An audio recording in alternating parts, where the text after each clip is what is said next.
Hello all ఎలా ఉన్నారు friends? ఇలాంటి ఇంట్రెస్టింగ్ అండ్ ఎక్సైటింగ్ కంటెంట్ కావాలంటే మా ఛానల్ని సబ్స్క్రైబ్ చేయండి, పక్కన నోటిఫికేషన్ ఆన్ చేయండి. మీ సపోర్ట్ ఉంటే నేను ఇంకెక్కువ ఇన్ఫర్మేషన్ మీకు ఇవ్వడానికి ట్రై చేస్తా.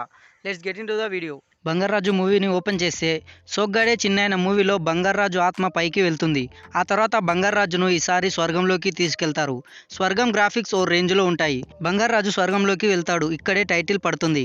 ఆ తర్వాత శివపురం గ్రామంలోని గుడిని చూపిస్తారు. ఇక్కడ 2 పుష్కరాలకు ముందు 4 దొంగలు ఆ గుడిలో దొంగతనానికి వెళ్తారు. కానీ శివుడి మెడలో ఉన్న పాము వచ్చి అందరినీ చంపేస్తుంది. అపశృతి జరగడం వల్ల సునామీ వచ్చి ఆ గుడిలో ఉన్న దొంగల శవాలను దూరంగా తీసుకెళ్తుంది ఆ సునామీ. ఈ సునామీ గ్రాఫిక్స్ విజువల్ వండర్లా ఉంటాయి. ఆ తర్వాత యముడిని చూపిస్తారు. అపశృతి జరగడం వల్ల దానికి పరిష్కారం ఏంటని చూస్తుంటే లావణ్య త్రిపాఠికి నాగచైతన్య పుడతాడు. నాగచైతన్య ఆ సమస్యను పరిష్కరిస్తాడని అంటాడు యముడు. ఆ తర్వాత లావణ్య త్రిపాఠి చనిపోతుంది. రాము మరియు సత్యమ్మలు కలిసి గుడిలో ఆ పిల్లాడికి బంగారాజు అని పేరు పెడతారు. ఆ రోజే రాముకి బావవరుసైన రమేష్కు నాగలక్ష్మి పుడుతుంది. పిల్లలిద్దరిది శివపార్వతుల జాతకం అని వీళ్లకు వివాహం జరిపించండని పంతులు గారు చెప్తారు. దానికి రమేష్ కూడా ఒప్పుకుంటాడు. వారు ఆ గుడి నుండి బయటికి వెళ్ళక ముందే అక్కడున్న ఇంకో పంతులు వాళ్లకు వివాహం గురించి చెప్పారు, కానీ గండాలు కూడా ఉంటాయని చెప్తాడు. ఆ తర్వాత సీన్లో నేను ఇక్కడే ఉంటే నా మనసు ఏం బాగోదు, నేను ఏదో పనిలో ఉంటే తప్ప ఆ బాధను మర్చిపోలేను అని చెప్పి చిన్న బంగారాజును సత్యమ్మ చేతిలో పెట్టి అప్పుడప్పుడు వచ్చి చూసి వెళ్తుంటానని చెప్పి యూఎస్కి వెళ్తాడు రాము. అప్పటి నుండి చిన్న బంగారాజును ఎంతో ప్రేమతో పెంచుతుంది సత్యమ్మ. చిన్న బంగారాజును బడికి పంపాలన్నా కూడా బాధపడుతుంది.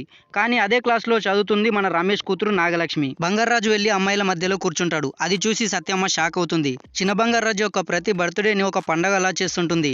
అందరికీ భోజనాలు పెడుతుంది సత్యమ్మ. ఆ తర్వాత నాగలక్ష్మికి చిన్న బంగారాజుకు గొడవలు అవుతాయి. ఎప్పుడు ఇద్దరు గొడవ పడుతూనే ఉంటారు. ఆ తర్వాత స్వర్గంలో ఉన్న బంగారాజును చూపిస్తారు. అక్కడున్న రంభ, ఊర్వశి, మేనకలతో కలిసి ఎంజాయ్ చేస్తుంటాడు. ఇక్కడే లడ్డుండా అనే సాంగ్ వస్తుంది. ఈ సాంగ్ అయిపోయాక స్వర్గంలోకి సత్యమ్మ కూడా వస్తుంది. రంభ, ఊర్వశి, మేనకలతో ఎంజాయ్ చేస్తున్న బంగారాజును చూసి కోపంతో రగిలిపోతుంది. బంగారాజు మేల్కొని నువ్వెప్పుడు చనిపోయావే అని ఆమెతో పులిహోర కలుపుతుంటాడు. ఆ తర్వాత సత్యమ్మ శాంతిస్తుంది. అప్పుడే సత్యమ్మ మనకు మనవడు పుట్టాడు అని చెప్తుంది. అది విన్న బంగారాజు వాడిని కూడా అపాచి చేసేశావా అని అంటాడు. అప్పుడే సత్యమ్మ కాదు, వీడు నీ జాతకం, నీలాగే అమ్మాయిలతో ఎంజాయ్ చేస్తుంటాడు అని చెప్తుంది. అయితే వాడిని చూద్దాం పద అని అంటాడు. అక్కడే ఉన్న నారదుడు మానస దర్శనానికి వెళ్ళి చూడండి, మీ మనసులో ఉన్న వ్యక్తి కనిపిస్తాడు అని చెప్తాడు. వారు వెళ్ళి చూస్తారు. ఇక్కడే చిన్న బంగారాజుగా నాగచైతన్య ఎంట్రీ ఇస్తాడు. తనను చూసి పెద్ద బంగారాజు చాలా హ్యాపీగా ఫీల్ అవుతాడు. తనలాగే ఉన్నాడు అని మెచ్చుకుంటాడు. చిన్న బంగారాజు గుడిలోకి వెళ్తాడు. అక్కడున్న ఒక అమ్మాయిని చూడగానే ఆ అమ్మాయి ఫ్లాట్ అవుతుంది. చిన్న బంగారాజు వెళ్ళి ఆ అమ్మాయితో పులిహోర స్టార్ట్ చేస్తాడు. ఆ అమ్మాయికి దిష్టి తగలకుండా కళ్ళకు ఉన్న కాటుక తీసి నడుము మీద దిష్టి చుక్క పెడతాడు. ఇక్కడే దక్ష నాగర్కర్ ఎంట్రీ ఇస్తుంది. తను వచ్చి చిన్న బంగారాజుతో ఉట్టి కొట్టమని బెట్టు కాస్తుంది. చిన్న బంగారాజు ఒప్పుకొని ఉట్టి కొడదామని పరిగెత్తుకుంటూ వస్తాడు. కానీ మధ్యలోనే ఆగి నేను కాదు ఒక అమ్మాయితో కొట్టిస్తా అని చెప్పి ఒక అమ్మాయితో ఉట్టి కొట్టిస్తాడు. దీంతో దక్ష నాగర్కర్ కూడా పడిపోతుంది. ఇక్కడే తనతో ఎంత సక్కగుందిరో అనే సాంగ్ వస్తుంది. ఆ తర్వాత శివపురంలోని ఉన్న అమ్మాయిల తల్లిదండ్రులంతా కలిసి చిన్న బంగారాజు నుండి తమ అమ్మాయిలను ఎలా కాపాడుకోవాలని మీటింగ్ పెట్టుకుంటారు. ఆ తర్వాత చిన్న బంగారాజు ఇంటికి వస్తాడు. బంగారాజు బావలైన బ్రహ్మాజీ మరియు వెన్నెల కిషోర్ ఎంట్రీ ఇస్తారు. ఆ మీటింగ్ గురించి చెప్తారు. అలాగే పెళ్లి చేసుకోమని చెప్తారు. తను పెళ్లి చేసుకుంటే తమ వాటా ఆస్తి తమకు వస్తుందని సీక్రెట్గా మాట్లాడుకుంటుంటారు. ఇది చిన్న బంగారాజు విని తన తాత నానమ్మలను తలుచుకుంటాడు. వాళ్ళు పైనుండి వీళ్లను చూస్తుంటారు. ఇక్కడే సర్పంచ్గా పోటీ చేస్తా అని నాగలక్ష్మి ఎంట్రీ ఇస్తుంది. తన నాన్న రమేష్తో నాకన్నా తెలివైన చలాకైన అమ్మాయి లేదని అంటుంది. ఇప్పుడే బంగారాజు వచ్చి నీకన్నా తెలివి తక్కువది మందబుద్ధిది లేదని తనతో గొడవ పడతాడు. ఇక్కడే ఆది అనే క్యారెక్టర్ ఎంట్రీ ఇస్తాడు. ఆది వచ్చి ఆ గొడవను ఆపి చిన్న బంగారాజును సర్పంచ్గా నాగలక్ష్మి చేద్దామని ఒప్పిస్తాడు. ఆ తర్వాత ఇసుకను లోడ్ చేస్తుంటారు మన విలన్స్. అందులో సునామీలో కొట్టుకొచ్చిన వజ్రాలు బయటపడతాయి. అవి చాలా విలువైనవి అని వజ్రాలు చూసిన వ్యక్తి చెప్తాడు. వాటిని గవర్నమెంట్కి ఇవ్వమని కూడా చెప్తాడు. కానీ విలన్ అతడిని చంపేస్తాడు. ఆ తర్వాత సీన్లో రమేష్ని ఒక విలన్ అవమానించాడని తెలుసుకుని వెళ్ళి ఆ విలన్ని కొడతాడు మన చిన్న బంగారాజు. ఆ తర్వాత నాగలక్ష్మి సర్పంచ్ అయినందువల్ల తనకు సన్మానం ఏర్పాటు చేస్తారు. నాగలక్ష్మి స్కూల్ డ్రెస్లో ఆ కార్యక్రమానికి వెళ్తుంది. పబ్లిసిటీ కోసం ఓవర్ యాక్షన్ చేస్తుంటుంది. ఇక్కడికి కూడా వస్తాడు మన చిన్న బంగారాజు. వచ్చి నాగలక్ష్మితో గొడవ పడతాడు.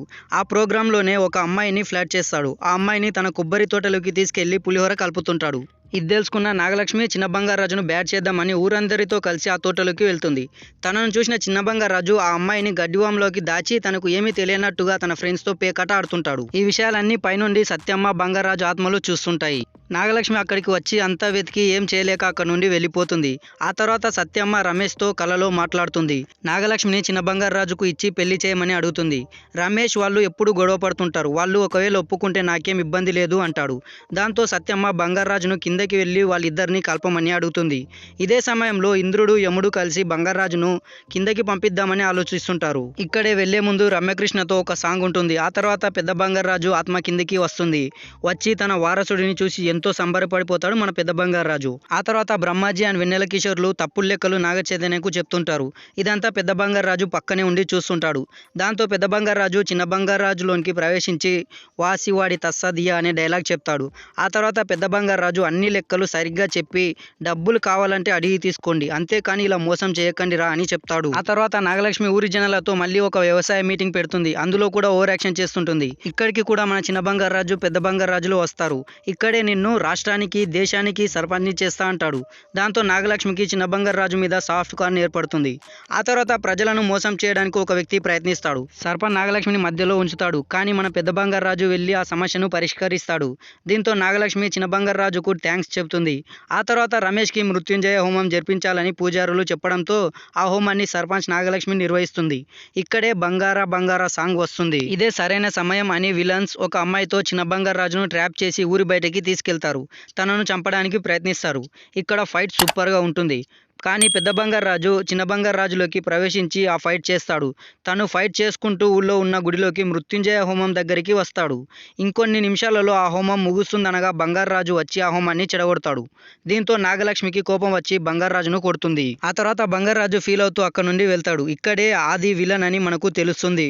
వజ్రాల గురించి చెప్పిన వ్యక్తిని ఆదినే చంపేసింటాడు. ఇదే ట్విస్ట్. వజ్రాలు తమకు దక్కాలంటే ఈ చిన్న బంగారాజును చంపాలి అనే విషయం మనకు తెలుస్తుంది. ఆ తర్వాత పెద్ద బంగారాజు సత్యమ్మ ఆత్మలు ఇద్దరు ఆ హోమం ఇన్సిడెంట్ ని గుర్తు చేసుకుని బాధపడుతుంటారు. అప్పుడే పైన ఉన్న యముడు వీళ్ళిద్దరూ కలిసి ఇంకా చాలా బాధలు కష్టాలు అనుభవించాలి, ఇవి ఆరంభం మాత్రమే అని చెప్తాడు. ఇక్కడే విధి విధాత రాత అని ఇంటర్వెల్ బ్యాంక్ పడుతుంది. ఇంకా సెకండ్ హాఫ్ లో పేకాట ఆడుతుంటాడు నాగ చైతన్య తన ఫ్రెండ్స్. ఇది సత్యమ్మ బంగారాజులు చూస్తుంటారు. నాగలక్ష్మి తనను కొట్టిందని చిన్న బంగారాజుకు తెలియదు, కానీ ఇక్కడే తెలుస్తుంది. అప్పుడే ఎలాగైనా వీళ్ళిద్దరిని కలపాలని పెద్ద బంగారాజు చిన్న బంగారాజులోకి ప్రవేశించి బ్రహ్మాజీ దగ్గరికి వెళ్ళి తనపై లేనిపోని చాడీలు చెప్పి నాగలక్ష్మిని ఎలాగైనా తమ కుటుంబంలో జరిగే సీమంతానికి తీసుకురమ్మని పంపిస్తాడు. బ్రహ్మాజీ వెళ్ళి నాగలక్ష్మిని తన కుటుంబాన్ని ఒప్పిస్తాడు. అప్పుడే రమేష్ హోమంలో జరిగిన ఫైట్లో చిన్న బంగారాజు తప్పు లేదని చెప్తాడు. దాంతో నాగలక్ష్మికి చిన్న బంగారాజు మీద లవ్ పుడుతుంది. నాగలక్ష్మి బంగారాజు ఇంటికి వస్తుంది. వచ్చి చిన్న బంగారాజుకు సారీ చెప్పడంతో చిన్న బంగారాజు కూడా హ్యాపీగా ఫీల్ అవుతాడు. వీళ్ళిద్దరు కలవడం వెన్నెల కిషోర్కి నచ్చదు. ఎలాగైనా వీళ్ళిద్దరిని విడగొట్టాలనుకుంటాడు. ఆ తర్వాత చిన్న బంగారాజు నాగలక్ష్మిని చీరలో చూసి పడిపోతాడు. ఆ ఇంట్లోని పిల్లలందరితో కలిసి వీరి వీరి గుమ్మడి పండు ఆట ఆడతారు. ఇక్కడే చిన్న బంగారాజు నాగలక్ష్మి నడుం మీద టచ్ చేస్తాడు. ఇక్కడే ఉన్న వెన్నెల కిషోర్ చిన్న బంగారాజు మీద బ్యాడ్ ఇంప్రెషన్ తీసుకురావాలని ట్రై చేస్తాడు. కానీ పెద్ద బంగారాజు అది జరగనివ్వడు. దాంతో నాగలక్ష్మి పూర్తిగా చిన్న బంగారాజుకు పడిపోతుంది. ఆ తర్వాత ఆది చిన్న బంగారాజు చావుకి పూజ చేస్తారు. 4 రోజుల్లో చంపేస్తా అని శపథం చేస్తాడు. ఇక్కడే ఆది వాళ్ళ నాన్న సంపత్ రాజ్ ఎంట్రీ ఇస్తాడు. ఇప్పటి వరకు చాలా తప్పులు జరిగాయి, ఇంకా జరగనివ్వకూడదు అని అంటాడు. ఆ తర్వాత పెద్ద బంగారాజు చిన్న బంగారాజులోకి వెళ్ళి అత్తామామల గురించి గొప్పతనాన్ని తన ఫ్యామిలీకి చెప్తాడు. దాంతో నాగలక్ష్మి చిన్న బంగారాజును పెళ్లి చేసుకోవాలనుకుంటుంది. కానీ పక్కనే ఉన్న వెన్నెల కిషోర్కి అది నచ్చదు. బంగారాజును ఎక్కడికైనా ఒంటరిగా తీసుకెళ్ళు, తను నేనేమైనా చేస్తాడు అని నాగలక్ష్మితో బెట్ కాస్తాడు. అప్పుడే నాగలక్ష్మి చిన్న బంగారాజుతో వచ్చి మనం ఇద్దరం కాసేపు మామిడి తోటలోకి వెళ్ళి మాట్లాడుకుందామా అని అంటుంది. దానికి చిన్న బంగారాజు ఓకే అంటాడు. మరుసటి రోజు వెళ్దామని చెప్తుంది. ఇది విన్న బ్రహ్మాజీ మరియు వెన్నెల కిషోర్ ఫ్యామిలీ షాక్ అవుతారు. అప్పుడే బ్రహ్మాజీ కొడుకు అది జరగనివ్వను అని అంటాడు. మరుసటి రోజు ఇద్దరు కలిసి మామిడి తోటకు వెళ్తారు. బ్రహ్మాజీ కొడుకు కూడా వెళ్ళి వాళ్ళతో కలుస్తాడు. దీంతో ప్రైవసీ కోసం ఒక ఆట ఆడుకుందామని ఆ పిల్లాడిని దూరంగా పంపిస్తారు. కానీ అక్కడే ఉన్న బసవ అనే కోడెద్దు ఆ పిల్లాడి వెంట పడుతుంది. నాగ చైతన్య వెళ్ళి కాపాడతాడు. ఆ కోడెద్దు నాగ చైతన్య మీదకి వెళ్తుంది. కానీ పెద్ద బంగారాజు వచ్చి బసవడిని ఆపుతాడు. దీంతో ఆ నాగలక్ష్మి చిన్న బంగారాజులు హ్యాపీగా అక్కడ నుండి ఇంటికి వస్తారు. ఆ తర్వాత నాగ చైతన్య బర్త్డే ఉంటుంది. కానీ వాళ్ళ నాన్న రాము ఆ రోజు కూడా ఆ ఫోన్లోనే బర్త్డే విషయం చెప్తాడు. కానీ ఇండియాకి రాడు. ఇది తెలుసుకున్న నాగలక్ష్మి తనను హ్యాపీగా ఉంచాలనుకుంటుంది. సత్యమ్మ ఎలా బర్త్డే చేస్తుందో చిన్న బంగారాజుకు అలా తలస్నానం చేయించి అందరికీ భోజనాలు పెడుతుంది నాగలక్ష్మి. దీంతో చిన్న బంగారాజు కూడా నాగలక్ష్మితో పెళ్లికి రెడీ అవుతాడు. ఇక్కడే నా కోసం మారావా నువ్వు అనే సాంగ్ వస్తుంది. ఈ సాంగ్ అయిపోయాక నాగలక్ష్మి రాముని పెళ్లికి ఇన్వైట్ చేస్తుంది. తండ్రి బాధ్యతను చెప్తుంది. కానీ ఇది మనకు ఇప్పుడే చూపించరు. ఆ తర్వాత రమేష్ కు చిన్న బంగారాజు నాగలక్ష్మిని పెళ్లి చేసుకుంటా అని చెప్తాడు. దీంతో రమేష్ కూడా ఒప్పుకుంటాడు. ఆ తర్వాత పెళ్లి సంబరాలు స్టార్ట్ అవుతాయి. ఆ తర్వాత శుభలేఖ ఇవ్వడం కోసం ఆది ఇంటికి వెళ్తాడు చిన్న బంగారాజు. తనతో పాటు పెద్ద బంగారాజు ఆత్మ కూడా ఇంట్లోకి వెళ్తుంది. శుభలేఖ ఇచ్చి అక్కడ నుండి వెళ్ళిపోతారు. అక్కడున్న కుక్కల ప్రవర్తనను గమనించి మన సంపత్ రాజ్ బంగారాజు ఆత్మ మళ్ళీ కిందికి వచ్చింది అని అంటాడు. కానీ ఆది అది నమ్మడు. దేవుడి దగ్గర పసుపు కుంకుమలతో తన ఆత్మను చూపిస్తాడు సంపత్ రాజ్. దీంతో అందరూ షాక్ అవుతారు. ఎలాగైనా చిన్న బంగారాజును పెద్ద బంగారాజు ఆత్మ ముందే చంపేయాలని డిసైడ్ అవుతారు. ఇదే సమయంలో చిన్న బంగారాజు బ్యాచిలర్ పార్టీ ఇస్తాడు. అందులోనే మన ఫరియా అబ్దుల్లా వస్తుంది. ఈ సాంగ్ లో ఫరియా అబ్దుల్లా నాగచైతన్య డాన్స్ తో కుమ్మేస్తారు. ఈ సాంగ్ అయిపోయాక మందు ఫుల్ గా తాగి అక్కడే పడిపోతాడు చిన్న బంగారాజు. అక్కడే ఉన్న ఆది తనను చంపేయండి తన రౌడీలను పంపుతాడు. కానీ పెద్ద బంగారాజు చిన్న బంగారాజులోకి ప్రవేశించి ఫైట్ చేస్తాడు. ఫైట్ అయిపోయాక పెద్ద బంగారాజు వీళ్ళు ఎందుకు చిన్న బంగారాజును చంపాలని చూశారు అని ఆలోచిస్తుంటాడు. ఈ విషయం సత్యమ్మకు చెప్పడు. ఎందుకంటే తను బాధపడుతుంది. మరుసటి రోజు పెళ్లి పనులు స్టార్ట్ అవుతాయి.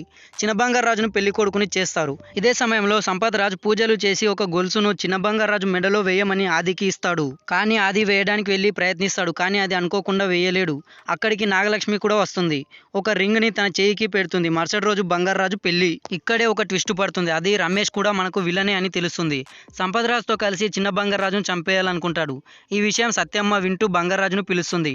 ఆ తర్వాత సత్యమ్మ బంగారాజు ఆత్మలుగా ఉంటూ వాళ్ళు మాట్లాడుకుంటున్నది వింటుంటారు. వజ్రాల కోసం బంగారాజును చంపేయాలి, ఆదికి నాగలక్ష్మిని ఇచ్చి పెళ్లి చేయాలని రమేష్ సంపత్ రాజ్ తో అంటుంటాడు. ఇది విన్న బంగారాజు సత్యములు షాక్ అవుతారు. పెళ్లికి చిన్న బంగారాజును తీసుకొస్తానని ఆది నాగచైతన్యను సోగ్గాడే చిన్నైన క్లైమాక్స్ ఫైట్ జరిగిన ప్లేస్ కి తీసుకెళ్తాడు. అక్కడే ఆది బంగారాజు తల మీద దొంగ దెబ్బ తీసి తనను స్పృహ లేకుండా చేస్తాడు. బంగారాజును రౌడీలతో కొట్టిస్తాడు. అక్కడే ఉన్న పెద్ద బంగారాజు చిన్న బంగారాజులోకి ప్రవేశించడానికి ట్రై చేస్తాడు. కానీ వెళ్ళలేడు.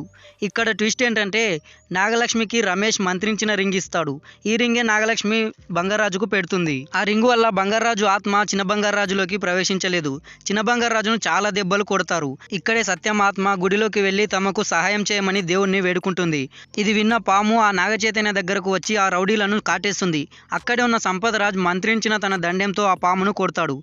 చేసేది లేక పెద్ద బంగారాజు నిస్సహాయకుడైపోతాడు. ఇక్కడే ఇంకో ట్విస్ట్. అదేంటంటే యుఎస్ నుండి రాము శివపురంలోకి వస్తాడు. పాము పెద్ద బంగారాజుకు చెప్తుంది. దాంతో పెద్ద బంగారాజు వెళ్లి రాము శరీరంలోకి ప్రవేశించి ఆ గుడిలోకి వస్తాడు. వచ్చి సంపత్ రాజ్ని ఆదిని రమేష్ని కొడతాడు. అదే సమయంలో నాగచైతన్యకు స్పృహ తెప్పిస్తాడు. ఆ తర్వాత నాగచైతన్య రాము బంగారాజు ముగ్గురు కలిసి ఫైట్ చేస్తారు. ఇది మాత్రం highlight in this movie. Fight అయిపోయాక రమేష్ పెద్ద బంగారాజును క్షమించమని కోరతాడు. పెద్ద బంగారాజు క్షమిస్తాడు. ఆ తర్వాత నాగలక్ష్మి చిన్న బంగారాజులు పెళ్లి చేసుకుంటారు. ఇంకా మూవీ లాస్ట్ సీన్ లో సత్యమ్మ పెద్ద బంగారాజుల ఆత్మ స్వర్గంలోకి వెళ్తాయి. ఇంతటితో మూవీ ఎండ్ అవుతుంది. So that's it guys. ఈ వీడియో నచ్చితే ఒక లైక్ వేసుకోండి. ఇంకెవరైనా మన ఛానల్ని సబ్స్క్రైబ్ చేసుకోకపోతే సబ్స్క్రైబ్ చేసుకోండి. బెల్ నోటిఫికేషన్ ఆన్లో పెట్టుకోండి. Thanks for watching this video.